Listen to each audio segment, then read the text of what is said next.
Bon, ben écoutez, bonjour, bon après-midi. Je suis vraiment très heureux d'être là, parmi une bande de vrais fanats.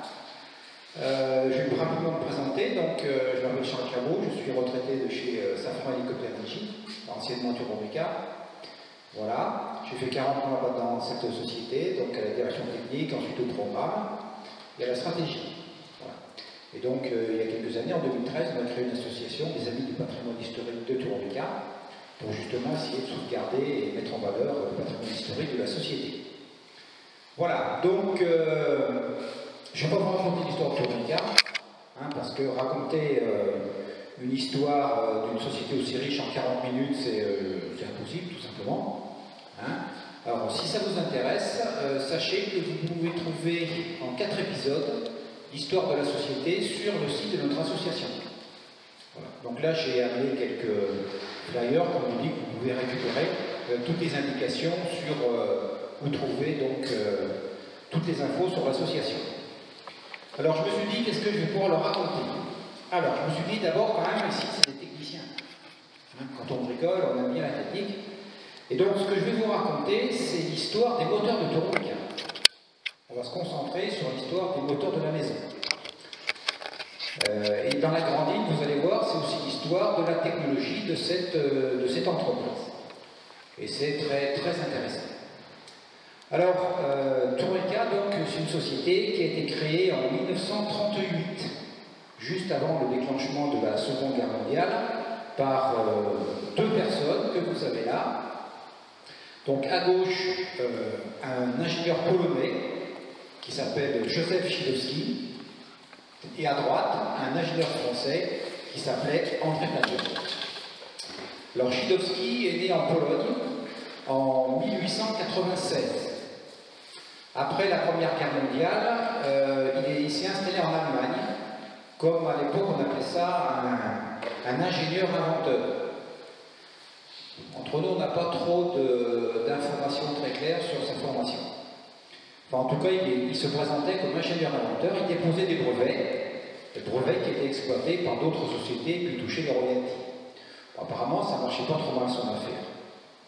Alors au départ, les brevets qu'il prenait, on en a quelques exemples ici, ça concernait le domaine automobile, des carburateurs ou un système de benne basculante qui pouvait basculer dans les deux sens.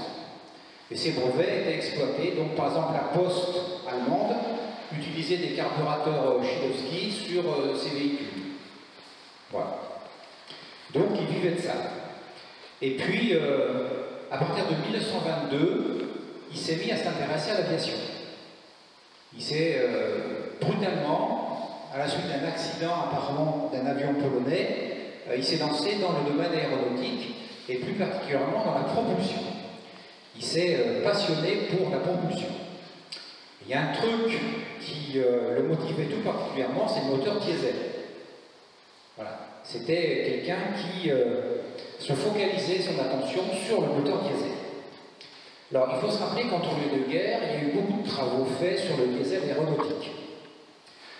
Parce que ce type de moteur a deux avantages. Premièrement, sa consommation, qui est nettement inférieure à celle du moteur essence. Et puis également parce que c'est un carburant qui est beaucoup moins inflammable que l'essence aviation. Et donc, il y a eu beaucoup de travaux entre les deux guerres sur ce type de moteur. Alors, il a des avantages, mais il y a des inconvénients. Les deux principaux inconvénients du diesel dans l'aéronautique, c'est d'abord sa masse, et ensuite sa fiabilité qui peut être problématique.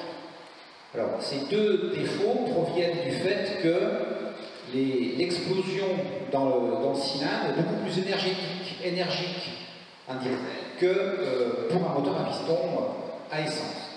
Donc, effectivement, ça génère des problèmes de masse, il faut renforcer la mécanique, et puis de fiabilité parce que ça peut casser. Voilà. Et en fait, dans l'entre-deux-guerres, il y a un seul motoriste qui a fabriqué en série des moteurs diesel. C'était l'allemand Juncker, qui fabriquait, comme on sait également, des avions. Mais il s'est lancé et il a produit en série, ça c'est le Juno 205, qui est donc un moteur diesel. C'est un système avec des pistons opposés. Il y a une chambre commune et puis deux pistons opposés. Et donc Szydłowski a travaillé comme consultant chez Juncker. Et il a déposé un certain nombre de brevets à partir des années 1925 sur le moteur diesel. Il s'était juré de faire mieux que Juncker. Il a même fait réaliser des prototypes. Vous avez là la photo d'un prototype 4 cylindres en X, donc qui était un moteur diesel fabriqué par, dessiné par Schiedowski et puis fabriqué par une petite société allemande. Alors ces travaux ont été connus à la fin des années 20 par le service technique de l'aéronautique français. Parce qu'à l'époque, le STAE surveillait tout ce qui se passait dans le domaine aéronautique, en particulier en Allemagne, et donc dans le domaine de la motorisation. Et c'était, à l'époque, il n'était pas général, il était à l'époque le capitaine, à l'époque, c'était Martino Lagarde. Martino Lagarde était une personne du service technique qui était spécialisée dans la motorisation. D'ailleurs, il a écrit un certain nombre de bouquins sur les moteurs à piston de l'entre-deux-guerres. Et donc le STAE, parfois, il surveillait tout ce qui se passait dans le monde de la motorisation aéronautique. Et puis c'est comme ça que Martino Lagarde a fait la connaissance de Schiedowski. Un jour, il a souhaité le rencontrer et puis ils se sont vus en Allemagne. Et apparemment, Schiedowski a été très convaincant, puisque quand Martino Lagarde est rentré, c'était en 1930, il a commandé à Schiedowski, le STAE a passé commande à Schiedowski d'un premier démonstrateur d'un moteur diesel selon les brevets Schiedowski.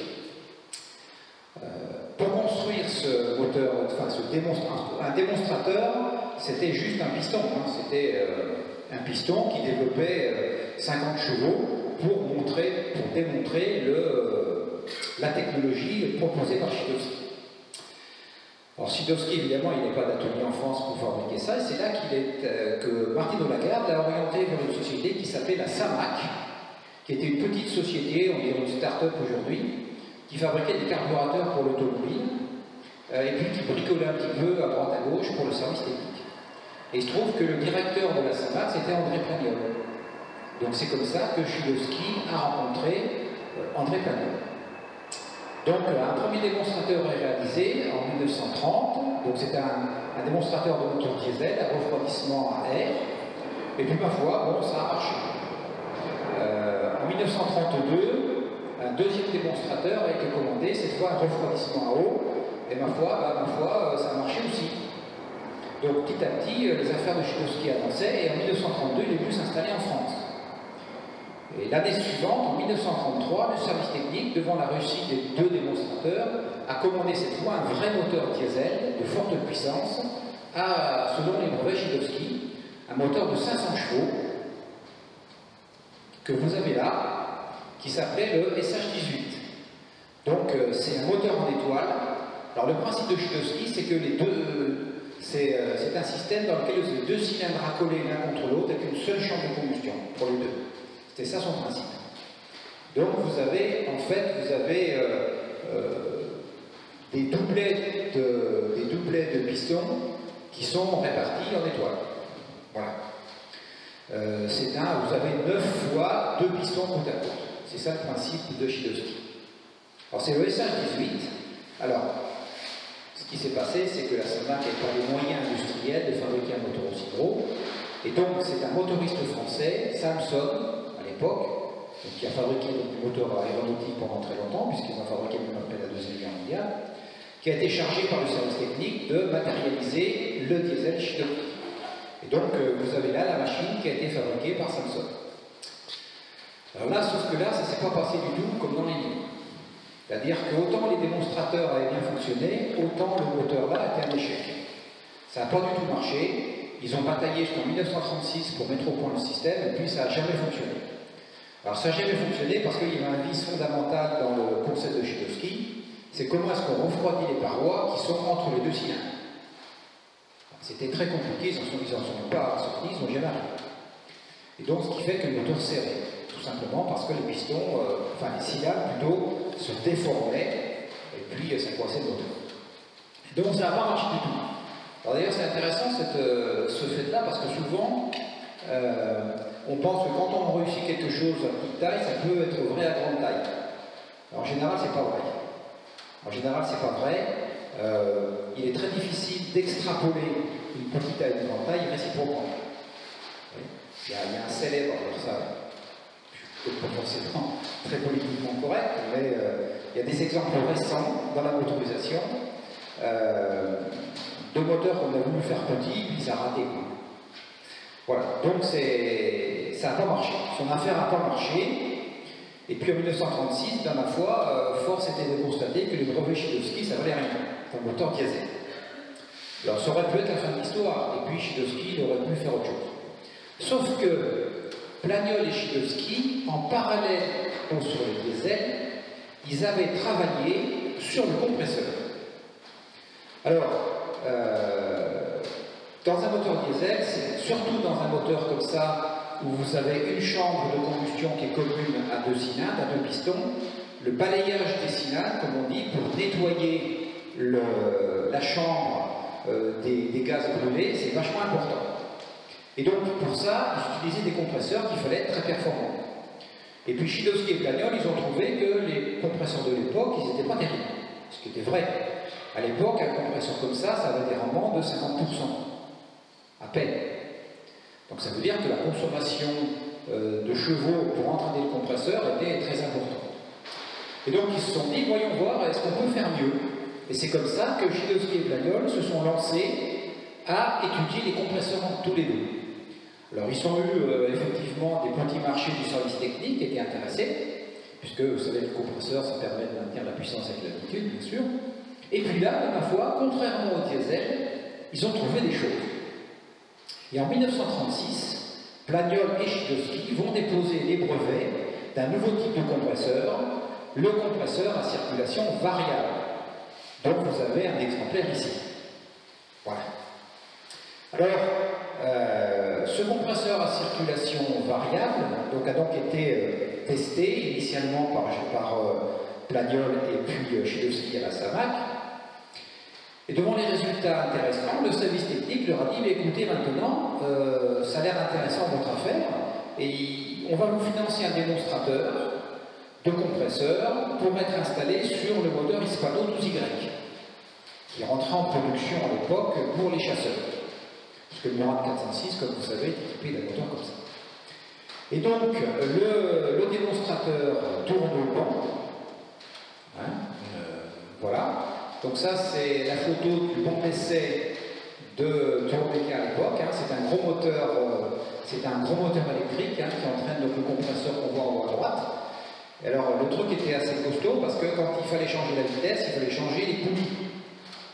Voilà, donc il fallait démonter le truc, changer les poulies, remonter tout ça, et puis on repartait. Voilà. Donc là, ça a marché. Les essais au banc compresseur ont été absolument exceptionnels. Quand j'ai exceptionnel, c'est le gain de rendement était de l'ordre de 20%. Alors que les compresseurs de Gnobro ou d'Hispano faisaient 50% de rendement, ce compresseur-là faisait 78% de rendement. Donc ça représente, sur un moteur qui fait 8 chevaux, ça représente une grande quantité de chevaux disponibles pour la motorisation et pas pour entraîner le compresseur. Donc c'était vraiment une très très grande innovation. Alors évidemment, la suite, ça a été l'essai du compresseur sur un moteur Hispano.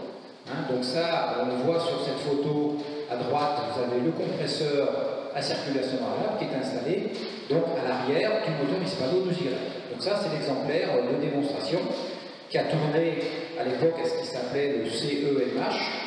Voilà, à l'époque, ça s'appelait le CEPR, ça s'appelait le Centre d'essai des moteurs des hélices. Et ça a été parfaitement réussi. La troisième étape, ça a été les essais en vol qui ont été faits sur un vieux bureau 117. Et là, ça a bien fonctionné. Alors, c'était un peu compliqué parce qu'ils ont découvert à cette époque-là que sur des moteurs avec des taux de compression très importants, il fallait des essences avec un indice d'octane qui était élevé. Ce qu'on n'avait pas en France. Donc, ils ont commencé par casser un certain nombre de moteurs avant de se rendre compte qu'il fallait plus un carburant qui soit adapté au rapport de pression. Voilà. Enfin, une fois que ça a été fait, ça a très très bien marché. Et ça permettait des gains en altitude de l'ordre de 2 à 3 000 mètres par rapport au fonctionnement normaux des compresseurs de l'époque.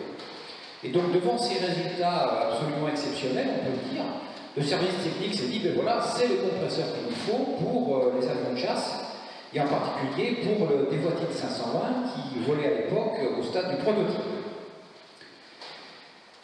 Alors là, ça changeait tout. Devant ces perspectives, je dirais, de série, Schiedowski et Plagnol se sont décidés à créer une société. pour exploiter les brevets du compresseur à circulation variable. Et c'est comme ça qu'en septembre 1938, en août 1938 plutôt, ils ont créé la société Turboméca, qui est créée en région parisienne. Alors ça, c'est la première page du gros registre des assemblées générales de la société qui est ouverte à la page du mois d'août, du 29 août 1938. C'est donc la création de la société. Alors, dans un premier temps, ils ont pas d'usine. Donc, comme le service technique a financé, il a la disponibilité des plans, des travaux, et les compresseurs vont être fabriqués initialement par Samsung et puis par une société qui s'appelait Ford Air, qui était une filiale de Ford qui opérait en France et qui avait été mise dans l'effort de réarmement. Donc Ford Air fabriquait des compresseurs Chidoski-Blagold.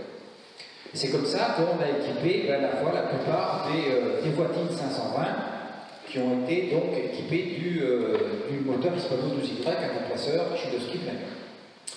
Alors en 1939, devant les perspectives, la société Turboméca a acheté une usine. Ils ont acheté une usine en région parisienne, à Mézières-sur-Seine.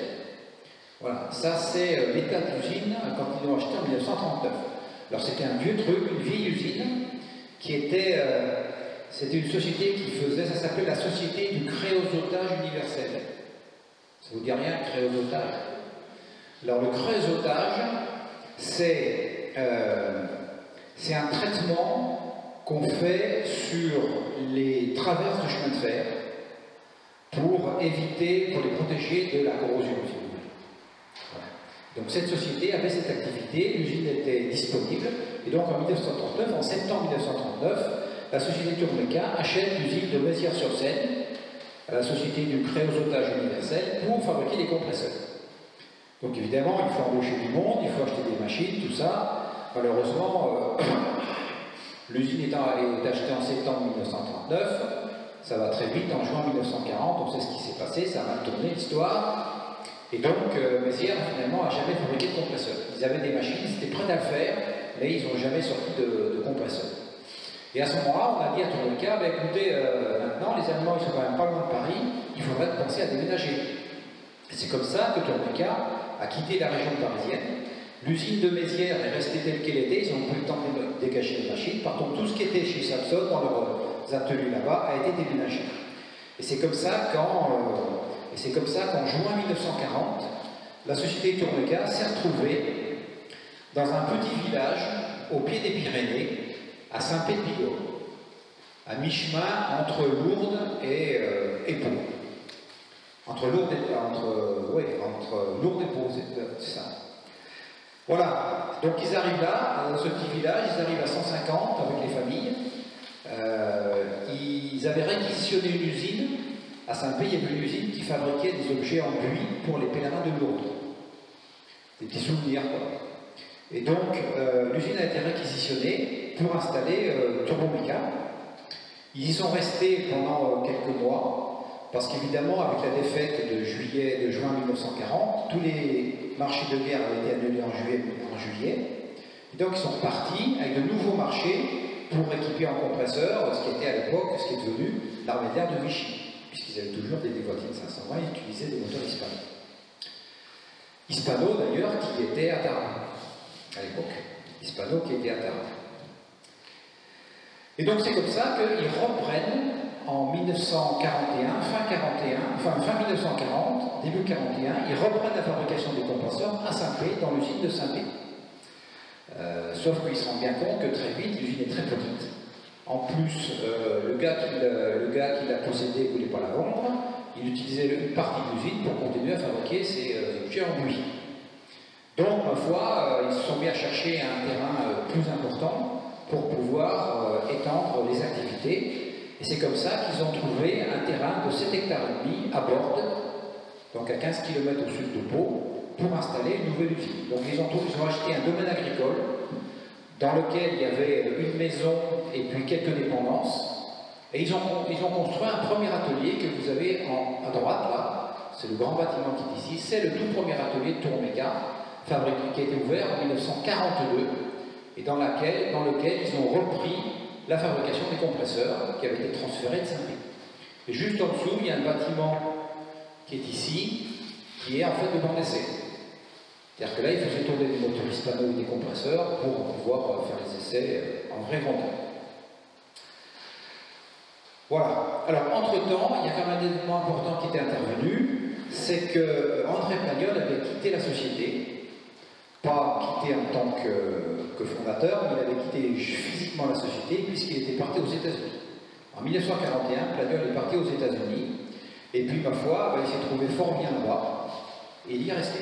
Il a passé le restant de son existence aux États-Unis, et puis il est mort prématurément en 1953, donc il est mort là. Voilà. Donc, voilà donc Tourmeca installé à Bordeaux et ayant repris donc la fabrication de ces fameux compresseurs à circulation variable, dans d'autres versions que la version initiale, puisqu'il y avait d'autres moteurs comme l'Hispano 12Z qui fallait équiper de ce type de compresseur. Donc ça va durer jusqu'en novembre 1942, puisqu'en novembre 1942, à la suite du débarquement des Alliés en Afrique du Nord, la zone libre est envahie.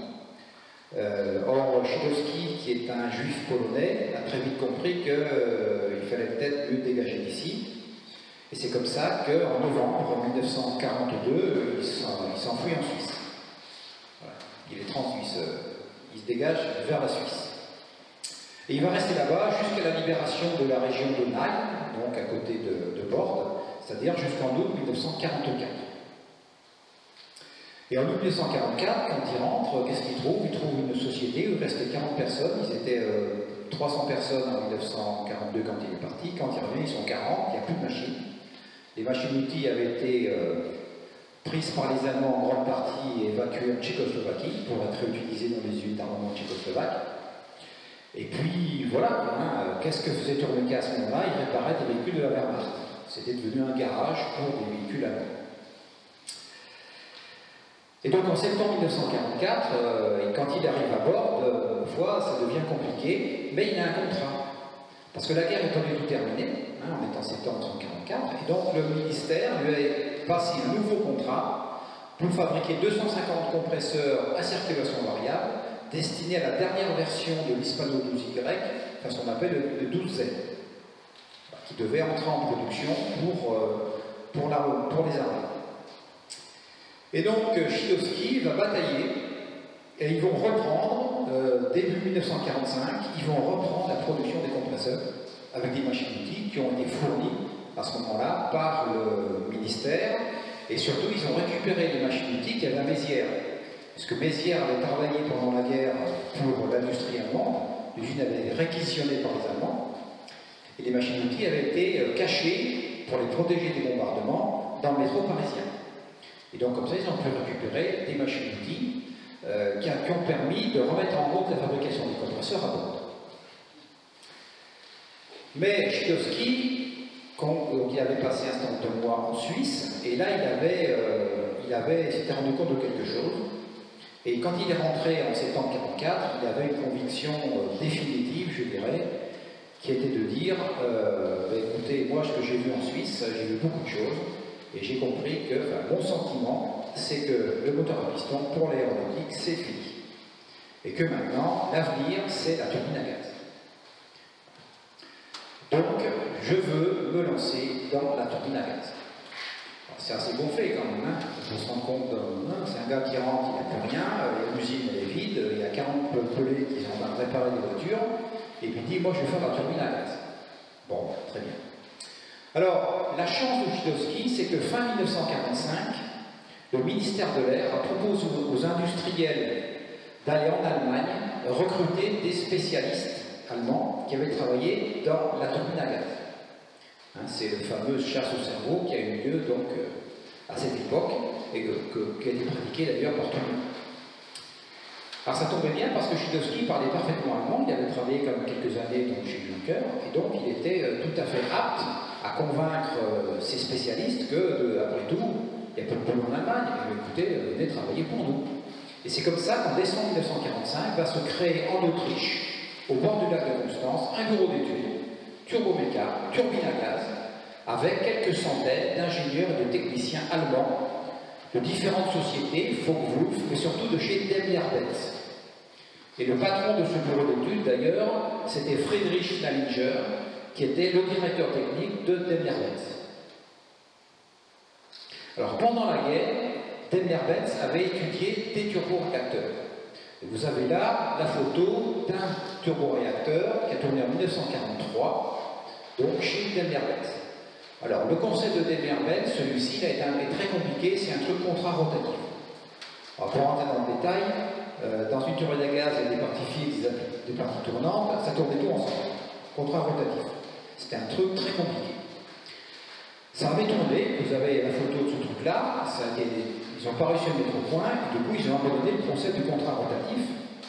Et à l'époque, ils s'étaient lancés dans l'étude d'une machine que vous avez là, qui s'appelle le B701. C'était un réacteur de 6 tonnes de poussée. Parce qu'il faut se rendre compte qu'à l'époque, 6 tonnes de poussée, c'était totalement monstrueux. À l'époque, les jumeaux 004, ils faisaient 850 kg de poussée. Et les premiers moteurs de Whittle en Angleterre, ils faisaient 1000 kg, grand maximum. Là, c'était tout de suite 6 tonnes. La grosse machine, comme il disait. Donc le concept de la machine, il est hyper simple, c'est ce qu'on retrouve tout aujourd'hui. Vous avez une série de compresseurs axiaux, chambre de combustion axiale, et puis derrière, il y a 2 turbines qui entraînent de compresseurs. Voilà. Et le système pouvait se décliner à différentes tailles. Vous faisiez un truc de 2 tonnes, de 3 tonnes, de 6 tonnes. Ça s'appelle le B701 dans la classe 6 tonnes. Vous avez là en haut la maquette du moteur qui était présentée au salon de juin 1946. On voit la taille des personnages, il y a Chidowski qui est ici. C'était quand même un énorme engin pour l'époque. Et donc, le service technique passe à Chidowski un contrat pour donc réaliser 2 prototypes de ce gigantesque turboréacteur. Donc le travail commence au bord du lac de Constance, et puis en juin 1946, les Alliés décident que terminer plus d'études aéronautiques en Allemagne. Donc résultat, on rapatrie en France l'équipe allemande. C'est comme ça qu'en juin 1946, il y a un train qui débarque à Gare de Pau avec 150 ingénieurs et techniciens allemands qu'on va installer donc, dans l'usine Turbonica de Bordeaux. Donc tout ça, ça marche bien, les études reprennent, on commence à faire tourner des compresseurs, etc., etc. Sauf que là, le ministère de l'Air se rend compte qu'ils n'ont plus de sous. Et oui, parce que c'était la reconstruction, la guerre était finie, il y avait d'autres priorités que de fabriquer des gros engins comme ça pour le pays. D'autant plus qu'à l'époque, le même ministère finançait le développement d'un moteur à la SNECMA, qui est devenu l'ATAR.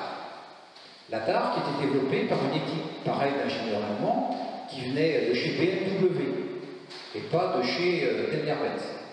L'ATAR était moins ambitieux, à l'époque c'était une machine de 2 tonnes de poussée, donc était beaucoup plus accessible, d'autant plus que l'équipe Juncker, BMW, avait construit en série des réacteurs pendant la guerre, alors que Daimler-Benz était resté au niveau du démonstrateur.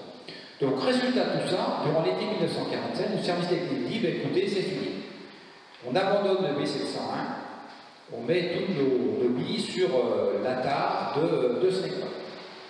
Alors là, le rêve de Chidowski était en train de s'effondrer, d'autant plus que du coup, tous les contrats des ingénieurs allemands sont annulés. Et puis pour eux, les gars, ils vont chercher ailleurs.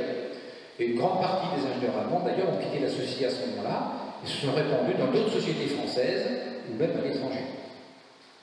Mais heureusement, en parallèle du B701, le ministère, dans le contrat du B701, il y avait le développement d'une machine plus petite.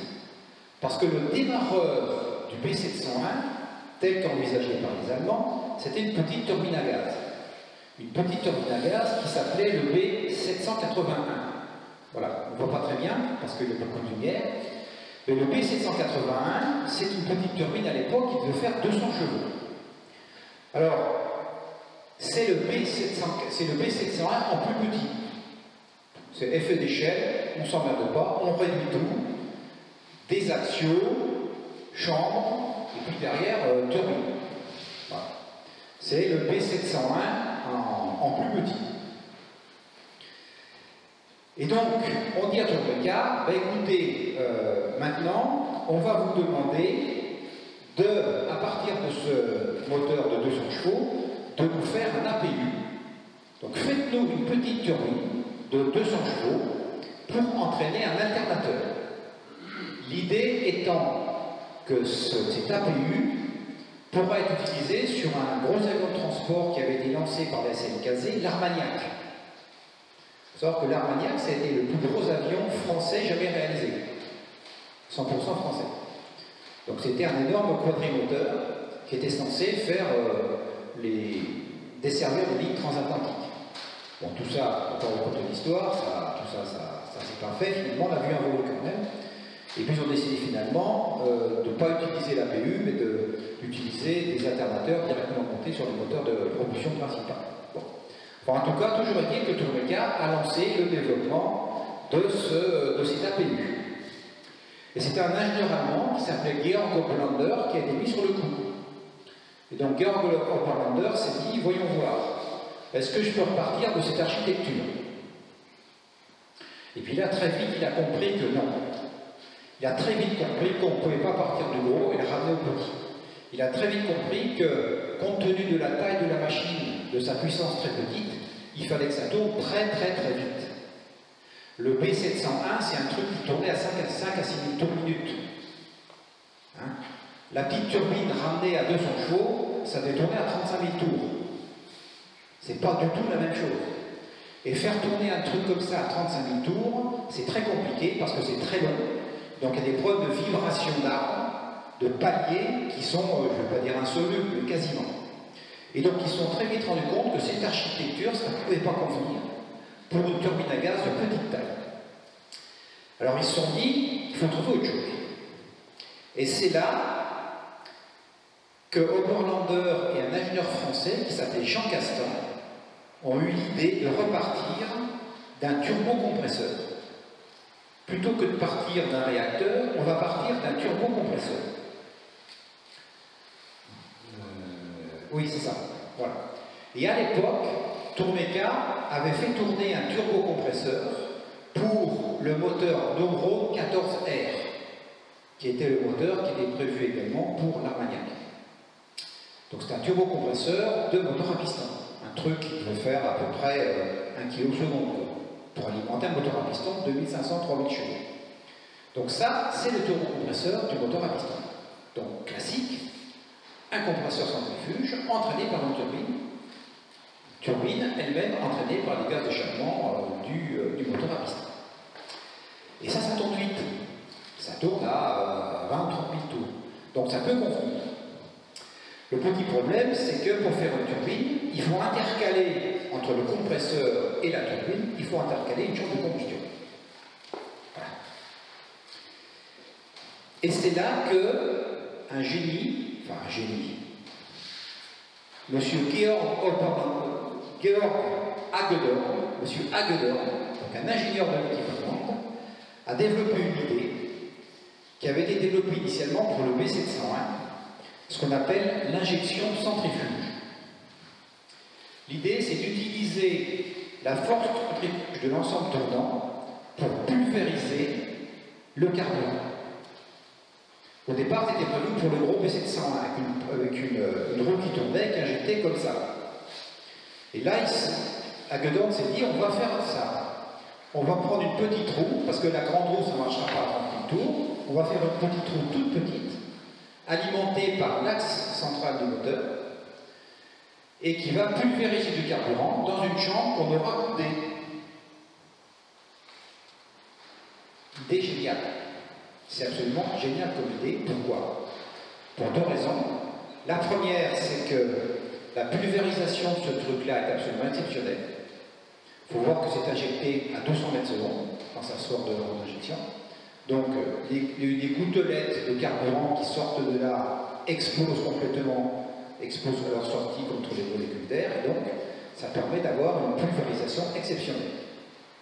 Et puis deuxièmement, en coudant la chambre, ça raccourcit la chambre, et donc ça permet de limiter la longueur du moteur. Ce qu'on case entre le compresseur et la turbine, c'est plus réduit. Et donc, ils ont commencé par faire des essais en grande chambre de combustion du système. Ça a marché. Ils ont placé ça entre un centrifuge qui était la grande spécialité de Chidowski et puis des turbines qui à l'époque étaient connues.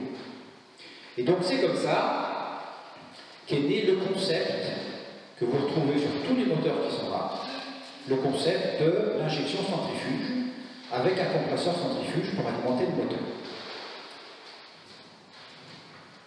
C'est ce qu'on appelle l'architecture classique turbomécanique. Voilà. Donc cette architecture est née en 1948 de la tête de Schiedowski, Oberlander et Castan. Ça a tourné sur un moteur, donc le fameux, ce qui pouvait être le fameux APU. Donc ce moteur-là, ça s'appelle le Redon. Au départ, ça s'appelait la B782, puis comme les Allemands en ont eu marre de parler du chiffre, ils ont dit on va faire comme au Rolls, on va donner des noms à nos moteurs. Et donc ils ont choisi des noms pyrénéens. Et donc ils ont baptisé ce premier moteur le Redon. Vous avez un centrifuge type Schiedowski Plagnol, la chambre injection centrifuge, et puis deux turbines derrière. Voilà. Il n'y a pas plus simple. Si faire plus simple, c'est enlever des deux turbines. Et ça, c'est autre chose. D'accord? Et donc ça a marché. Et ça a marché. Après quelques essais, le système a fonctionné parfaitement. Et donc cette architecture-là, que vous avez sous les yeux, elle va être employée par Turboméca dans les 30 années qui vont suivre. Donc entre 1948 et 1980, c'est l'architecture de tous les moteurs de la maison. Puisque même l'Ariel et le Makila ont cette architecture-là. Alors les premières applications de cette architecture, qui ont été construites en grande série, ben, vous les connaissez. C'est le Marboré en haut, que vous avez là, et puis c'est surtout l'Artust 2. L'Artust 2, c'est le moteur de l'Alouette 2. Hein, vous retrouvez, pareil, vous retrouvez l'Artust 2, c'est le Redon en gros. Le Redon faisait 100 chevaux, l'Artust 2 fait 400 chevaux. C'est le même en plus gros, un centrifuge, chambre, injection centrifuge, et puis deux turbines HP derrière. Enfin, deux turbines derrière. C'est ce qu'on appelle une turbine liée. C'est un monoarme, il n'y a qu'un ensemble tournant. Voilà. Et donc avec ces deux moteurs,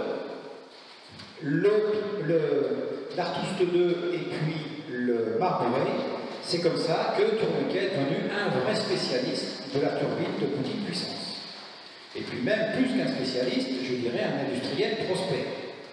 Parce que tout ça, c'était construit en grande série.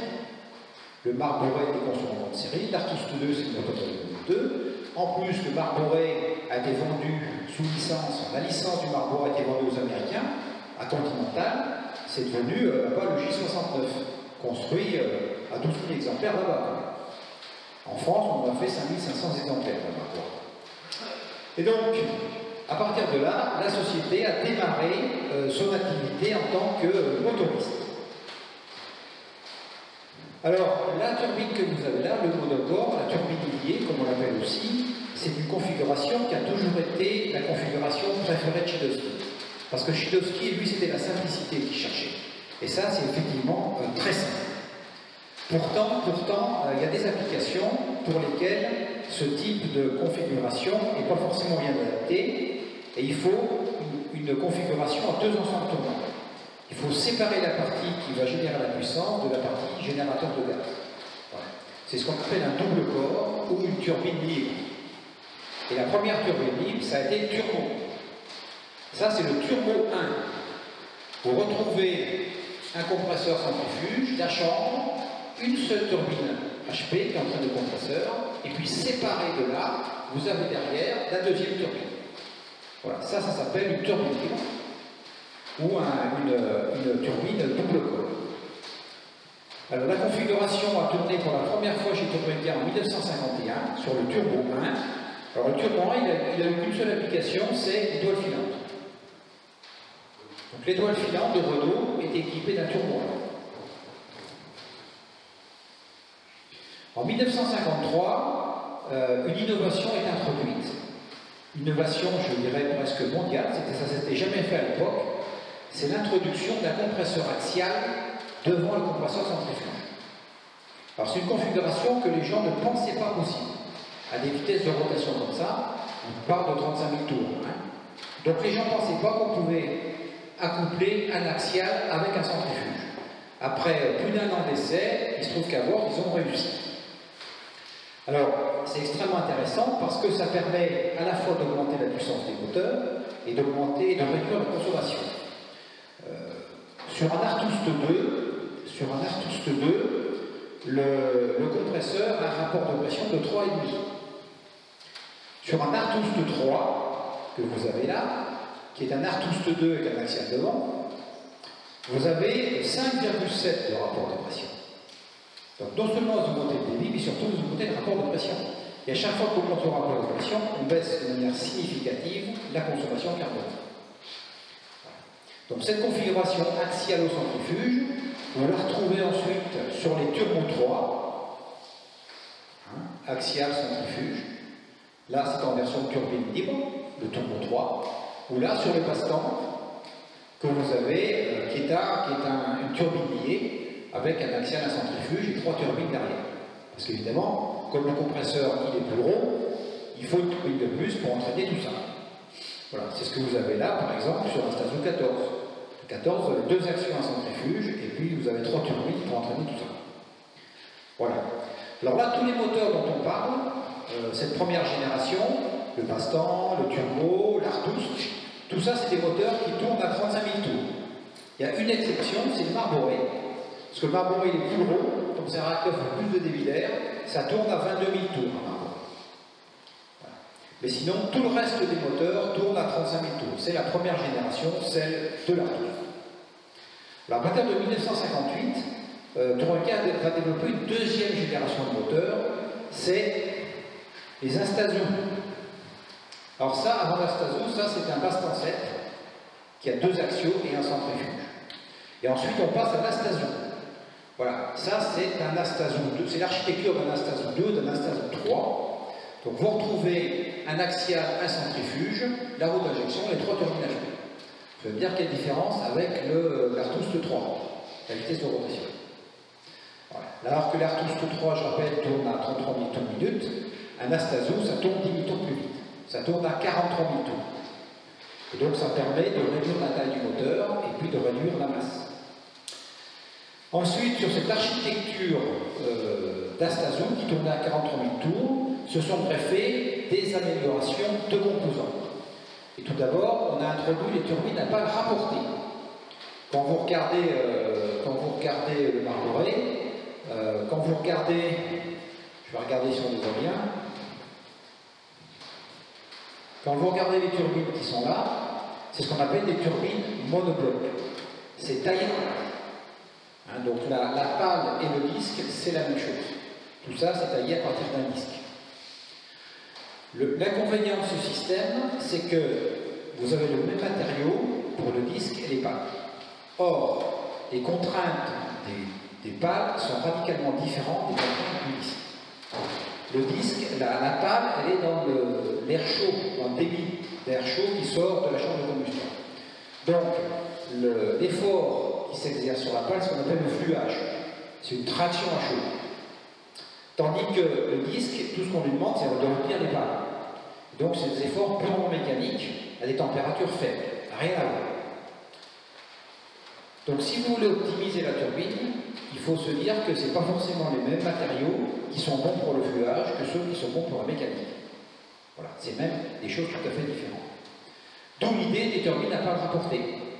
On va séparer les matériaux. Donc vous avez les pales d'un côté, ça c'est une turbine monobloc, là vous avez une turbine à pales rapportées, vous avez les pales dans un matériau, et puis le disque dans un autre matériau. Et comme ça, vous optimisez les performances des 2 parties de la turbine. Et globalement, ça vous permet de monter les températures, puisque vous ne transmettez pas, en plus, entre les deux, vous avez ce qu'on appelle des pieds de sapin, dans lequel vous faites circuler de l'air. Et donc, les calories des turbines, de la pale, ne se transmettent pas dans le disque. Vous êtes gagnant sur tout le même. C'est plus compliqué, c'est vrai, mais ça a tellement d'avantages que ça s'est généralisé. Et également, à partir de là, on a généralisé les compresseurs, 2 compresseurs axiaux pour monter encore une fois le rapport de pression. Et donc avec tout ça, ça permet d'augmenter significativement la puissance massique et puis de réduire très fortement la consommation carburant. Alors les Astazoo, à ma foi, c'est des machines qui se déclinent en des tas d'applications. Vous avez des Astazoo turbopropulseurs, des Astazoo turbomoteurs, des Astazoo machines industrielles pour fabriquer de l'électricité, des Astazoo APU, c'est ce qu'on appelle l'AST600, qui est l'APU de l'Atlantique, nouvelle génération. Et puis, même en réacteur, c'est ce qu'on appelle l'Astafan. L'Astafan, c'est un Astazoo qui, au lieu d'entraîner une boîte de transmission d'hélico, entraîne un fan. Voilà, tout simplement. Tout ça en turbine monocore. Tout ça en turbine monocore. Alors, tout ça, ça a bien marché parce que, il ne faut pas l'oublier, les grands succès qu'ont été les Alouettes et les Gazelles, sur lesquels sont montés les Artus et les Astazoo, c'est des hélicoptères qui acceptaient le concept de turbine libre.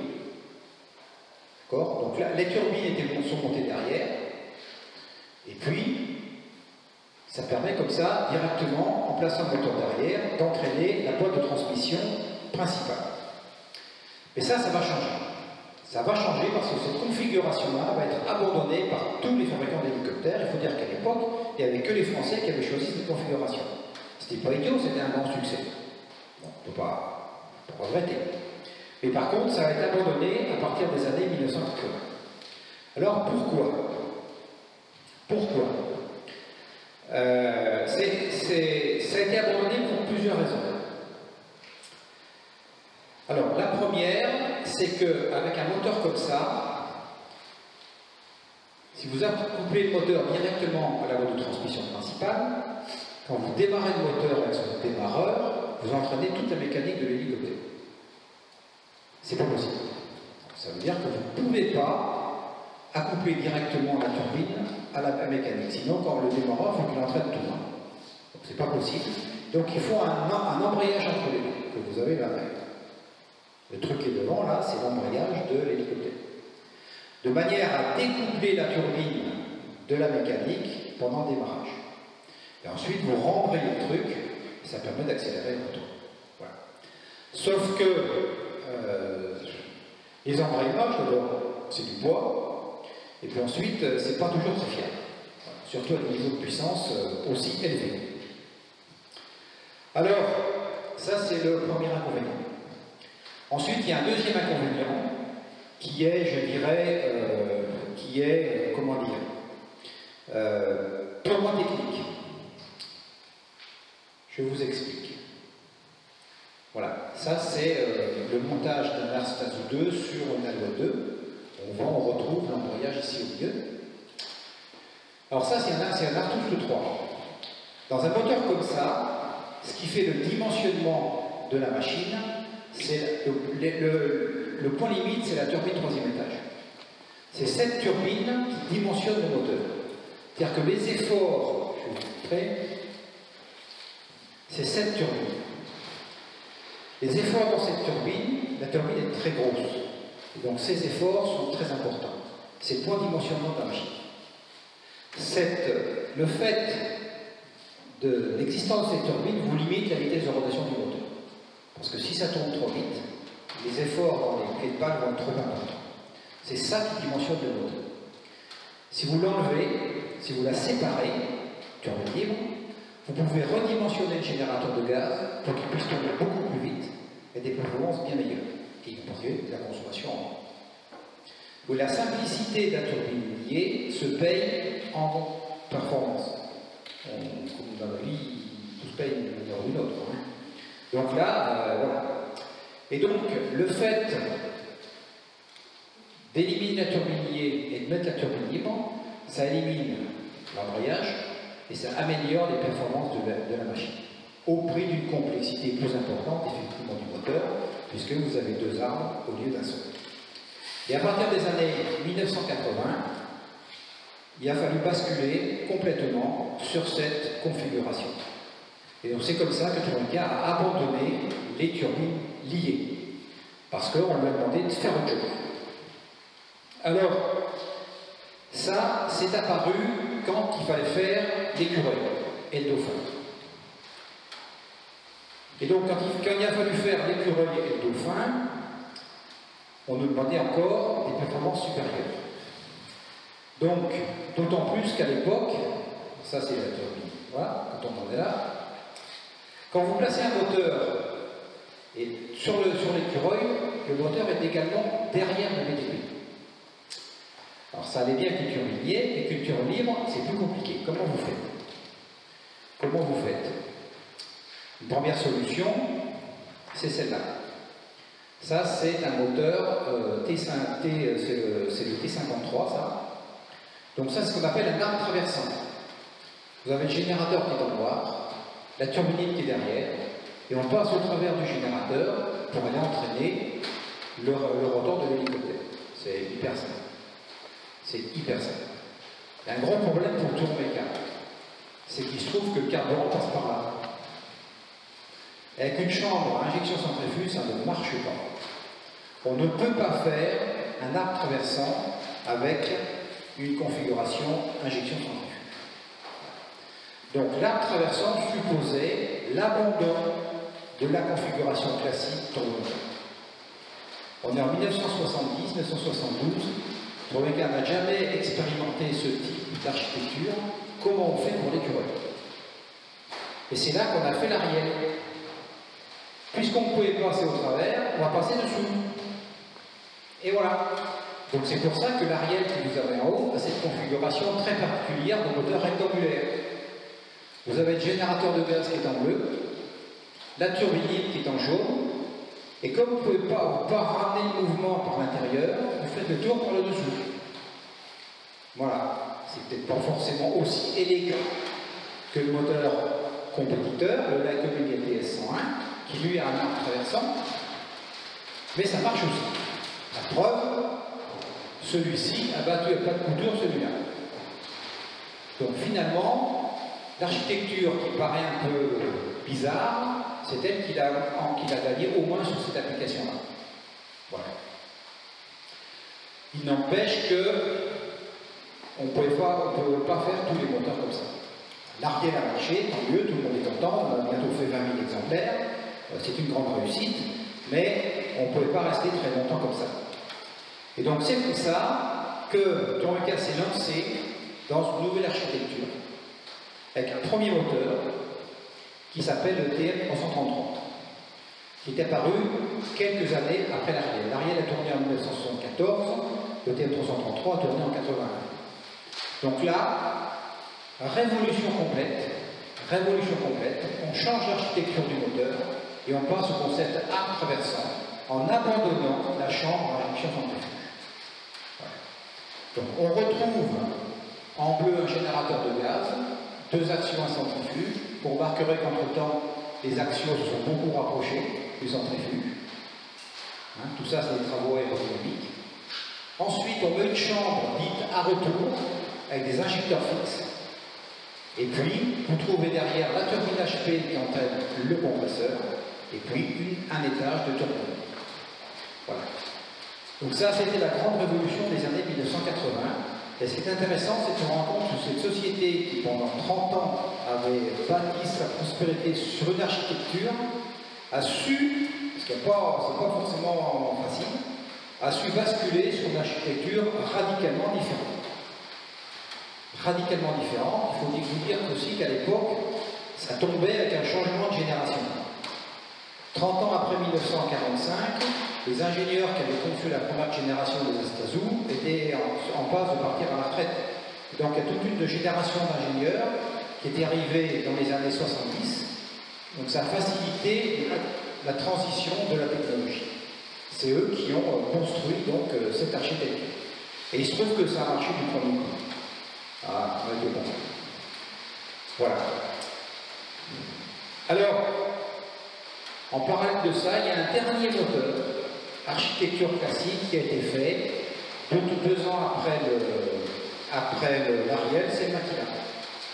Le Makila, qui est le moteur du Super Puma, est encore sur l'architecture classique Tourméca, 3 actions en centrifuge, injection centrifuge sur la chambre, 2 HP et 2 turbines. Voilà, tout à la queue leu. Alors pourquoi? Parce qu'il remplaçait le turbo.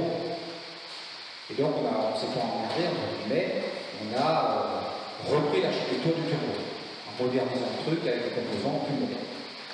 Mais à partir de là, c'était le dernier moteur, comme ça. À partir de là, tous les moteurs suivants, en haut à gauche, vous avez l'Arius, qui est le moteur du H135, par exemple. À droite, en haut, vous avez le 390, le moteur du Tigre. Au milieu, c'est le RTL 322, qui est le moteur du H90. Ça, c'est l'Ardiden 3, qui est le moteur du Camo 62. Et ça, c'est l'Arano, le dernier modèle, qui équipe le H160. Tous ces moteurs sont dans la nouvelle architecture. Absolument tous. Et donc c'est comme ça qu'au début des années 1980, Tournequin a su faire sa révolution architecturale. Alors, l'architecture c'est bien, mais c'est pas tout dans un moteur. Hein. Un moteur c'est une architecture, mais c'est surtout des composants. Et donc si vous voulez améliorer les perfos d'un moteur, il faut travailler l'architecture bien sûr, mais il faut aussi travailler les composants. Et il se trouve qu'à la même époque qu'on a fait la révolution architecturale, il y a eu de grands progrès faits dans les composants. Alors, quelques exemples. Le compresseur tout d'abord. Voilà, jusqu'aux années 1970, les centrifuges étaient construits en deux parties, comme vous avez là. Il y a ce qu'on appelle la roue d'entrée, qui est là, et derrière le rouet, que vous retrouvez sur tous les moteurs qui sont là. Vous avez un compresseur centrifuge en deux parties. Voilà. Alors, ça, c'est usiné sur des fraiseuses classiques. Hein. C'est des fraiseuses classiques qui permettent d'usiner ces compresseurs-là. Mais à partir du milieu des années 70, on a commencé à disposer de fraiseuses à commande numérique et surtout qui opèrent sur 5 axes. Voilà. Hein, les fameuses CN à 5 axes.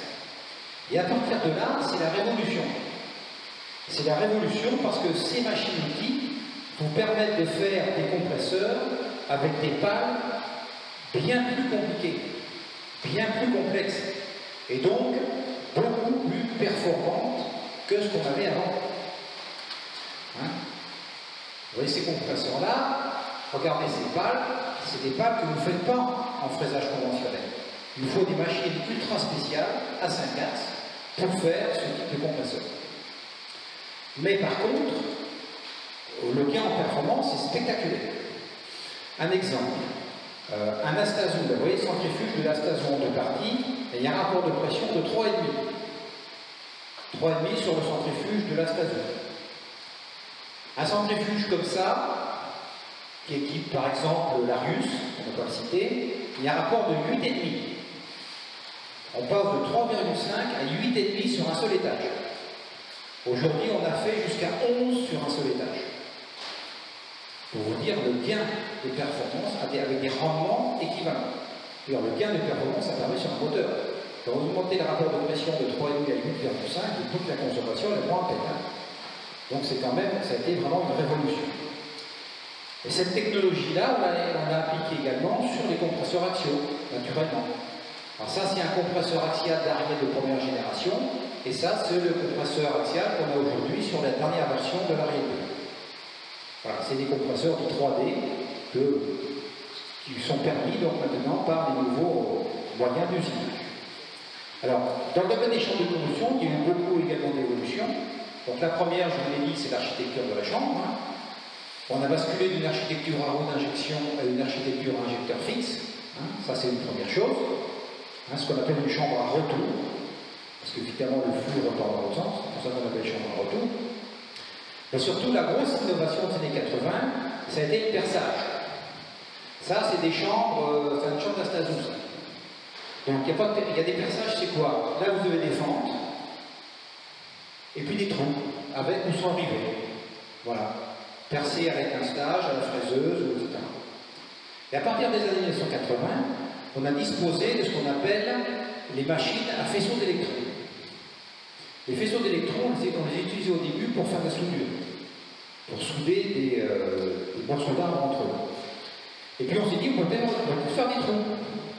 Et donc ça permet, le faisceau d'électrons vous permet de faire, avec une machine à commande numérique, des milliers de petits trous, des dizaines de milliers de petits trous sur chaque chambre de combustion, qui vous permettent de répartir aux petits oignons je dirais, l'air dans la chambre.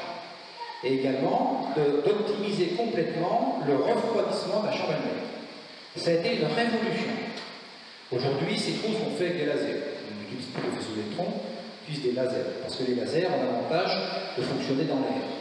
Alors que le faisceau d'électrons, il faut le faire vivre. C'est un peu ennuyeux. Et donc, avec ce type de perçage, multiperçage, on appelle ça, une chambre de combustion a une vie quasi illimitée aujourd'hui. Quasi illimitée. Alors qu'une chambre de turbo, au bout de 1500 heures, elle était complètement morte. Là maintenant, les chambres, vous les faites durer 5, 6, 10 000 heures si vous voulez. C'est plus vraiment un problème la durée de vie des chambres. Alors ça a continué à évoluer. Donc ça c'est voilà, ça c'est une machine de perçage laser qui vous perce donc des milliers de trous en quelques minutes. Et puis le premier modèle de chambre, c'est ça, c'est ce qu'on appelle la combustion tangentielle. Dans une chambre à combustion tangentielle, c'est la chambre de la Rano, ça. Le carburant est injecté comme ça, et l'air tourne comme ça. Voilà.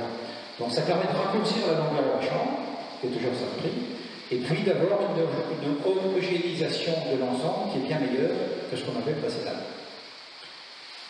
Donc ça, c'est le dernier standard de chambre. Côté turbine, il y a eu deux choses importantes. La première, ça c'est un ensemble tournant d'Ariel 1. Vous avez 2 étages de turbine pour entraîner le compresseur.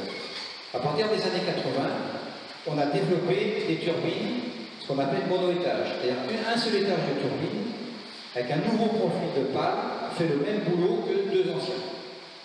Voilà. Donc ça apparaît avec le TM333 dans les années 80. Ça s'appelle les turbines mono-étage. C'est plus compliqué que les turbines bi-étage, mais d'abord c'est plus léger, forcément, puisqu'il y a qu'un étage de turbine. Et puis surtout, il y a un avantage fondamental. Dans une machine comme ça, la détente, vous la faites sur 2 étages de pale. Donc chaque étage de pale se partage la détente. Une turbine comme ça, la détente se fait uniquement sur une seule pale, sur un étage de pale. Le résultat, c'est que la température de cette pale est 50 degrés plus basse que la température de cette pale. Donc par un effet purement aérodynamique, vous abaissez de 50 degrés la température de la pale, qui est la température la plus importante pour la tenue de la machine. Et donc ça vous permet d'augmenter de 50 degrés la température en sortie chambre, à même température de pale. Et donc, 50 degrés de température, je ne dis pas le nombre de chevaux que ça fait en plus. Donc ça a été la première innovation dans les turbines. C'est comme ça qu'on a fait l'Ariel 2. Vous avez l'Ariel 1 en haut. Dans l'Ariel 2, on a gardé le compresseur, la chambre, on a remplacé les 2 turbines des pales HP par un seul étage. Voilà. On a gagné 50 degrés de température de ce fait-là. Mais à l'époque, il y avait un truc supplémentaire, c'est qu'il y a eu quelque chose sur les matériaux de pale. C'est là que sont apparus les monocristaux. Ça, c'est un matériau conventionnel, l'IN100 par exemple. Vous voyez tous les petits cristaux. La traction à chaud, elle va vous faire casser le matériau entre les cristaux. C'est là qu'est le point faible. Donc on a d'abord introduit ce qu'on appelle la solidification dirigée. Les cristaux sont comme ça. Donc déjà, ça tient mieux à la traction comme ça. Et puis on s'est dit, ben, ma foi, pourquoi faire plusieurs cristaux, autant faire un seul cristal. Donc cette pale, il n'y a plus qu'un seul cristal. C'est ce qu'on appelle un monocristal. Vous gagnez 100 degrés de là à là. Donc vous ajoutez ces 100 degrés ou 50 degrés de la turbine mono-étage, vous allez gratter 150 degrés sur la température de fonctionnement du moteur. C'est gigantesque, c'est gigantesque. En termes de performance derrière, c'est gigantesque. Donc tout ça, c'est des progrès qui ont été faits dans les années 1980-1990. Dernier élément qui est intervenu, c'est les régulations numériques. Ça, c'est une régulation entièrement hydraulique, enfin, ce qu'on appelle hydromécanique. Ça, c'est un régulateur d'Ariel 1. Donc c'est un ensemble très complexe.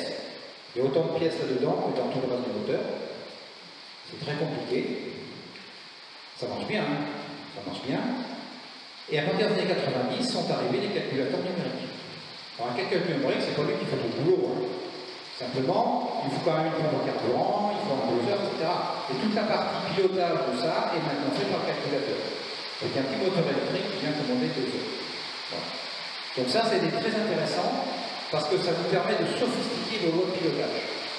Et il y a des compresseurs qui ont tellement besoin d'une finesse de pilotage que vous ne faites pas de l'hydromécanique. Vous pouvez le faire qu'avec l'électronique. Donc c'est ça qui a permis donc l'introduction des calculateurs. Alors maintenant, qu'est-ce que ça donne?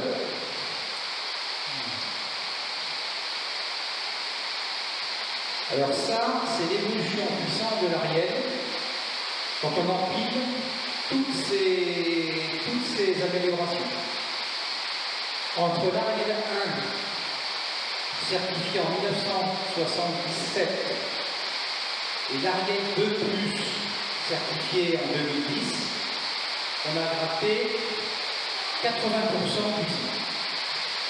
Dans le même encombrement, entre les compresseurs et les turbines, on a gratté dans une même architecture, uniquement sur les composants, 80 de puissance supplémentaire. Aujourd'hui, alors que l'Ariel de 77 faisait 650 chevaux, les dernières versions font 1100 chevaux. Dans le même encombrement, avec une masse à peu près équivalente de quelques kilos en masse. Alors ça, c'est ce qui s'est passé. Maintenant, on compare un Ariel 2 de 2004 avec un Artus 2 de 54. Donc là, il y a 50 ans d'écart. L'Artus 2, il fait 400 chevaux. L'Ariel 2, il fait 950 chevaux. L'autre, il faisait 143 kg, lui, il en fait 131. Et la consommation, moins 45%. Voilà. Donc tout ça, c'est les progrès réalisés entre 1954 et 2004, en 50 ans d'évolution technique. Alors où est-ce qu'on en est en 2020? Parce qu'on est en 2020. On n'a pas pu maintenir le rythme. À un moment donné, toute technologie, je dis, arrive un petit peu à son asymptote. Entre l'Ariel 2 d'aujourd'hui et l'Arano, qui était certifié en 2020, on a gratté 15% de consommation. C'est pas mal. Enfin, c'est plus les 45% entre l'Artus 2 et puis l'Ariel. On voit bien que la technologie aujourd'hui, on arrive un peu à la limite de ce qu'on peut faire. D'ailleurs, aujourd'hui, on travaille plus sur la réduction de consommation que la masse. Quand vous avez 1000 chevaux dans un moteur de 130 chevaux, vous n'allez pas vous battre pour gagner 10 kg. Ça va vous coûter 300 millions d'euros pour gagner 10 kg sur un moteur qui fait 1000 chevaux. Ça vaut beaucoup. Voilà. Donc en termes de masse spécifique, c'est plus vraiment le problème. Si on peut gratter 1 kg, on va le gratter. Mais c'est plus le sujet. Le sujet, ça reste encore la consommation spécifique. On pense qu'on a encore un peu de marge pour réduire la consommation spécifique au prix, malheureusement, de certaines augmentations de complexité dans le moteur. Voilà. Mais clairement, la tendance aujourd'hui est un fort ralentissement des évolutions, même au prix de beaucoup d'efforts. Voilà. Alors, dépasser ces limites, est-ce qu'on peut faire au-delà? Alors, dépasser ces limites, aujourd'hui, ça passera par faire évoluer le concept. Il faut maintenant s'attaquer au concept même de la turbine à gaz. Mais ça, c'est notre histoire. Voilà, merci.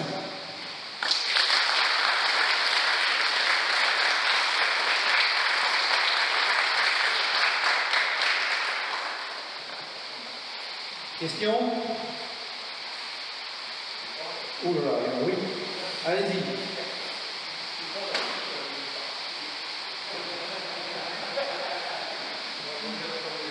Oui, c'est quoi la suite?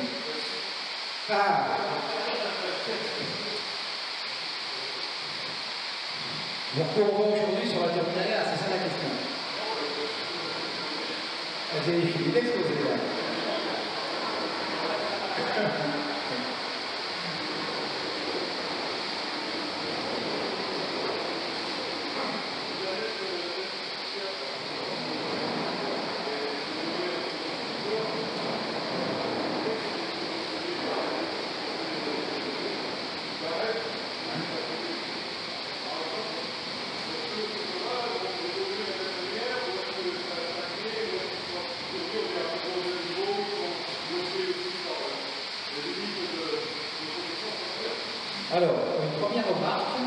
il y a de moins en moins de constructeurs de petites turbines.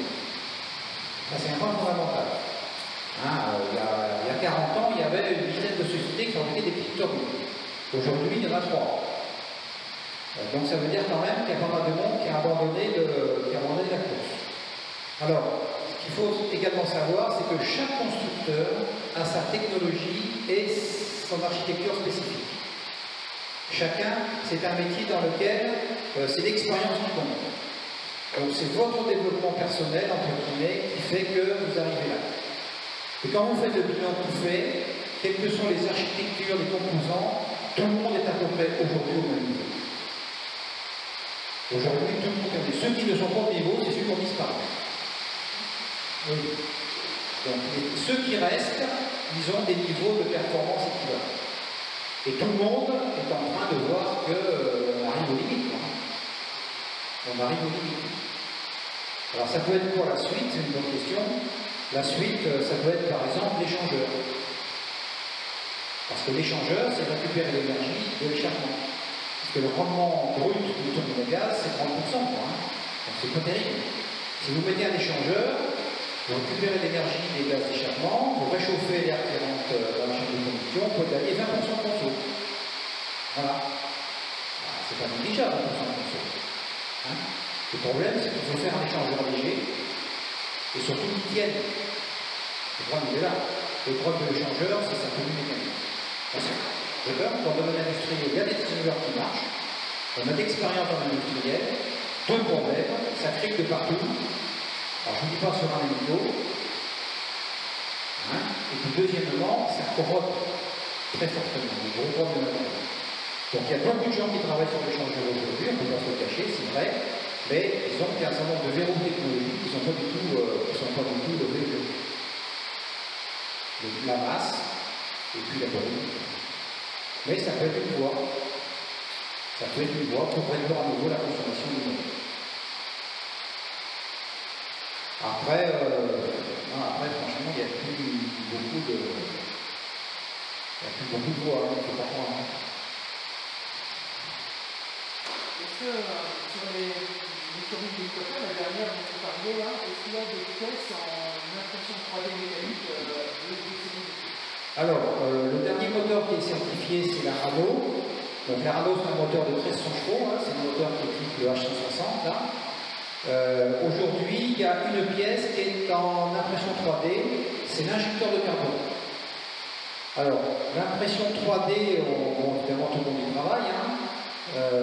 Dans le domaine de la motorisation, ça a deux avantages fondamentaux. Le premier avantage, il est, je dirais, logistique. Ça vous évite d'avoir des pièces brutes, qui sont d'approvisionnement très long. Il faut savoir que quand vous faites une turbine, par exemple, étant sur un cycle de 18 mois, il y a 12 mois d'approvisionnement du brut et il y a 6 mois d'usinage. Donc, avec la poudre, si on a la poudre, ça va beaucoup plus vite. Ça permet de réduire de 12 mois le cycle de fabrication de la turbine. Après, le deuxième intérêt de l'impression 3D, c'est qu'avec ça, on peut faire des formes qu'on ne fait pas avec toutes les méthodes d'usinage d'aujourd'hui. Voilà. Donc, on travaille par exemple sur des pales de distributeurs ou sur des pales de volets d'entrée d'air dans lesquelles il y a par exemple des canalisations pour réchauffer, pour l'anti-givrage par exemple. Ça, c'est des pièces qu'on peut faire intelligemment par l'impression 3D. Après, au-delà, pour les distributeurs par exemple, on peut faire des formes qu'on ne peut pas faire en fonderie traditionnelle. Voilà. Mais ça, c'est pas une révolution au sens où tout va être fait par là, c'est un outil supplémentaire qui permet de faire des progrès. Voilà. Ça éliminera pas tout le reste, mais il faudra l'utiliser intelligemment là où c'est présent de l'intérêt.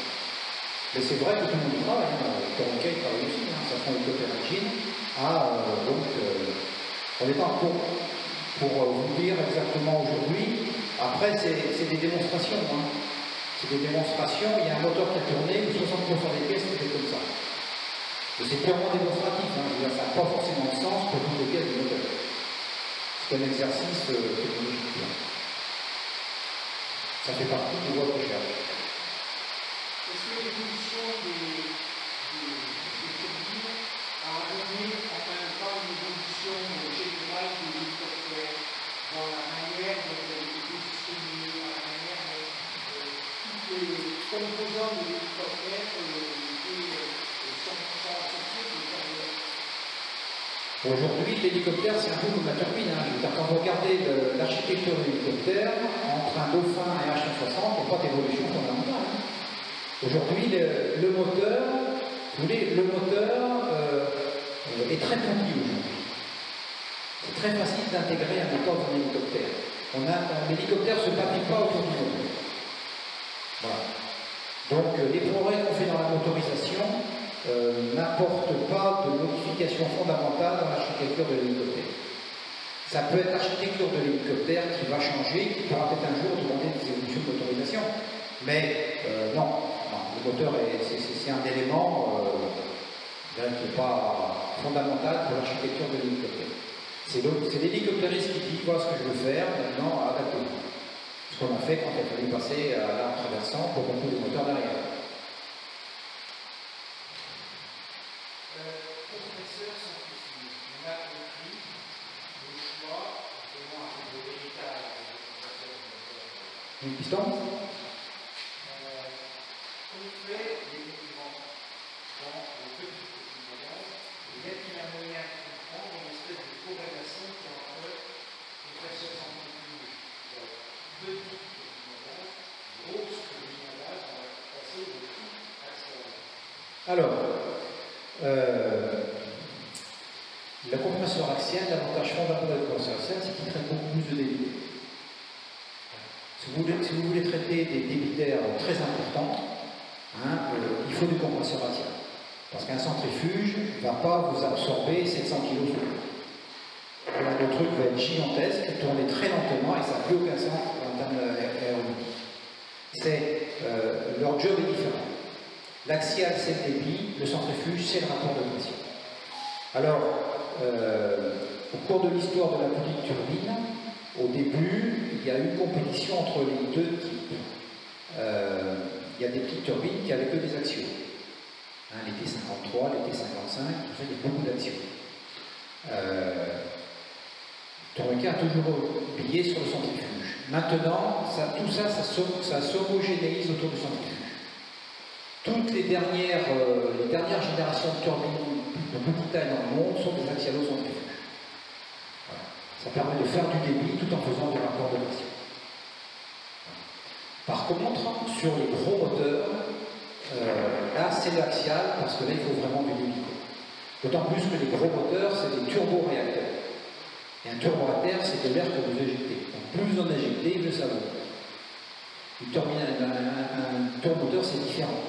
Le moteur, c'est de l'énergie mécanique que vous récupérez sur un arbre. Ce n'est pas du débit d'air. C'est des concepts différents. Ça s'applique à des choses différentes. On a réussi à le marier dans l'axialo-centrifuge pour monter des débits d'air tout en montant les rapports de pression, mais vous ne le ferez pas sur des moteurs de 30 tonnes de poussée. Ça peut se faire sur des moteurs peut-être vous avez le Silvercrest par exemple, qui est un moteur qui fait, je ne sais plus combien, 6-7 tonnes de poussée. D'ailleurs, ça peut être possible, ça c'est autre chose, avec un axialo-centrifuge. Le centrifuge est décidé par son moteur. Le petit, c'est un axialo-centrifuge. Le petit, c'est un axialo-centrifuge. Quelle est la différence des produits qui sont fabriqués par le micro-turbo et par le turbo-moteur? La taille. C'est des technologies tout à fait similaires. Simplement que le turbo est spécialisé dans des turbines, disons, inférieures à 200 chevaux. Tandis que le Tourniquet est spécialisé dans des turbines à partir de entre 500 et 3000 chevaux. C'est une question de taille, mais le micro-turbo est filié à la 100% de Tourniquet. Depuis très longtemps. Mais c'est la taille qui différencie les deux sociétés. Enfin, la taille du produit.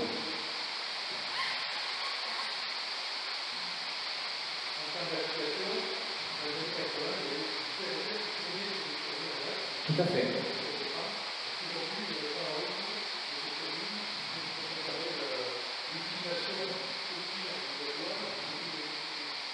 Alors, Toureka a une grosse expérience là-dedans, puisqu'effectivement les turbotrains étaient motorisés par des turbos.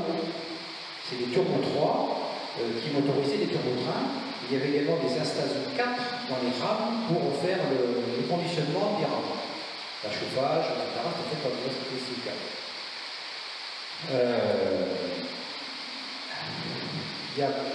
Sur la turbine, ça a été abandonné pour plusieurs raisons. La première raison, c'est que en France, ça consomme du kérosène. Et consommer du kérosène, une turbine consomme toujours plus qu'un moteur diesel. Il ne faut jamais oublier. Une turbine à gaz, ça consomme 30% plus qu'un moteur à piston. Donc c'est pour des applications terrestres sur lesquelles le problème de poids et d'encombrement n'est pas décisif. Je ne sais pas pourquoi vous mettriez une turbine à gaz sur un train alors qu'avec un diesel, vous allez consommer 30% moins. Donc ça, c'est la première chose. La deuxième chose aussi, et c'est une des raisons qui a fait que le turbotrain, que le TGV plutôt qui a tourné sur le 001, le turbine a été passé en électrique, c'est que, imaginez une turbine à gaz, l'échappement de la turbine dans les gares. Oui. Dans les gares fermées comme la gare du Nord, machin comme ça, c'est dégueulasse, hein, ça pile, hein, c'est pas bon, hein, il y en a des débiles. Hein. Donc un certain nombre d'inconvénients sur la turbine ferroviaire qui fait que ça n'a pas été assumé. Ben, la consommation.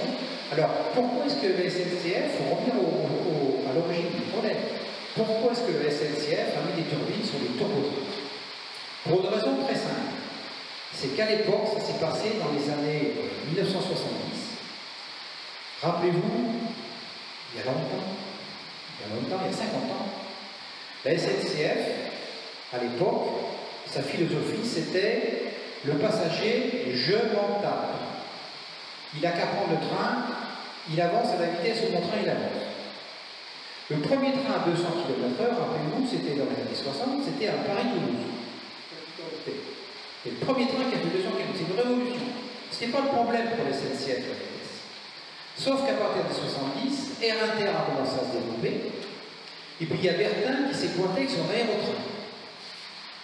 Et là, la SNCF s'est rendu compte que, oulala, si je fais rien sur mes trains, je vais me trouver dépassé par des gens qui offrent des voyages beaucoup plus rapides. Et donc c'est là que la SNCF a commencé à se dire, il faut peut-être que je m'occupe de mes passagers et de les transporter plus vite. Une des premières idées de la SNCF, c'est de dire comment je fais pour augmenter la vitesse des trains. Mes voies, elles sont ce qu'elles sont, mes voies. C'est les voies souvent qui limitent la vitesse des trains. Je ne vais pas changer tout mon réseau. Donc une des solutions pour aller plus vite, c'est d'alléger les trains. Et si je mets des turbines, je vais alléger les trains. L'idée du turbotrain, c'est faire des trains plus légers pour gagner 20-30 km/h sur les voies existantes. C'était ça l'idée des turbotrains. Et c'est vrai, ils ont réussi. Effectivement, les turbotrains allaient plus vite sur les voies existantes que les trains conventionnels. Mais une fois que cette étape était franchie, ils se sont dit, bon allez, maintenant ça va, on va faire des trains rapides. Ils ont fait le TGV. Le TGV, après, est apparue la question, je le fais à turbine ou je le fais à électricité. Et finalement, ils ont fait l'électricité pour la raison dont on a parlé tout à l'heure. Puis le fait aussi que, après il y a d'autres considérations économiques. Une rame électrique est moins chère qu'une rame à turbine. Enfin, dans le côté, il n'y a pas les caténaires. Enfin, il y a tout un système qui fait que. Voilà. Et à l'époque, il faut se rappeler que le turbotrain est né parce que ça faisait une locomotive beaucoup plus légère. C'est pour ça. Et depuis, franchement, il n'y a plus de temps d'attente. Parce qu'on ne va pas remplacer un diesel par une turbine, ça revient même. C'est même moins efficace en plus qu'une turbine. La turbine est intéressante quand vous cherchez un système léger. Quand vous n'êtes pas contraint par des questions de volume ou de masse, ça n'a pas de sens. C'est pour ça que, par exemple, Toureka a dû abandonner les turbines industrielles. Parce que pour des applications terrestres, des turbines de 1000 chevaux, ça n'a pas de sens. On mettait un diesel de 1000 chevaux. Aujourd'hui, ils ont fait tellement de progrès avec les diesels qu'on va pas mettre une turbine. Maintenant, les turbines, vous avez dans l'application à 6, 7, 10 MW. Là, ça a du sens, une turbine, même en terrestre. Mais sinon. Voilà. Oui.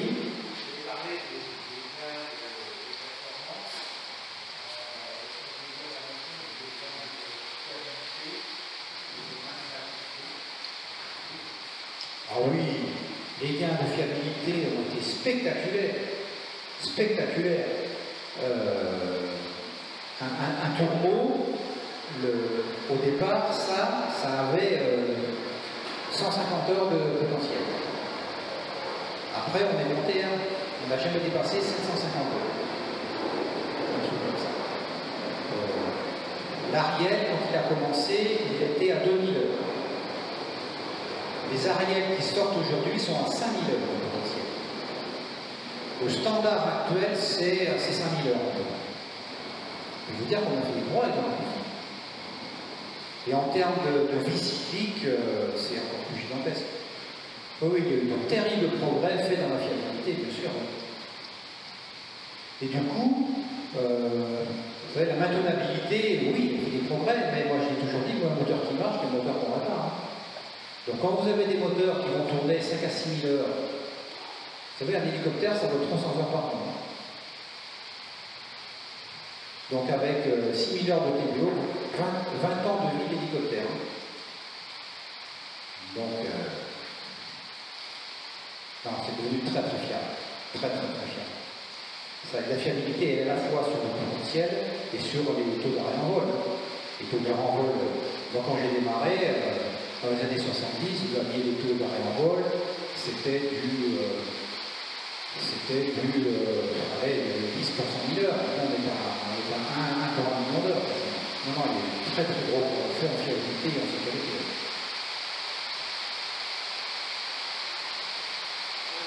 Vous parlez comme d'hélicoptère, si on a l'air de faire aux alentours de 1000 ou 2000 chevaux, mais il y a la personne juste à côté qui lui est un turbo propre, on va dire de pas loin de 10 000 chevaux, je crois. Oui, c'est un 12 000 chevaux. Oui. 12 000 chevaux, et c'est une différence d'architecture entre les deux moteurs, entre ce que fait le présenté et celui du propre. Ah oui, tout à fait, c'est des architectures différentes. En particulier celui-là, c'est un monstre. Hein. C'est un triple corps. Celui-là, c'est un triple corps. Ah non, c'est un monstre. Hein. Oui, c'est des architectures tout à fait différentes. On ne peut pas extrapoler dans un sens ou dans l'autre. Ça ne marche pas. Ah non, c'est une architecture tout à fait différente.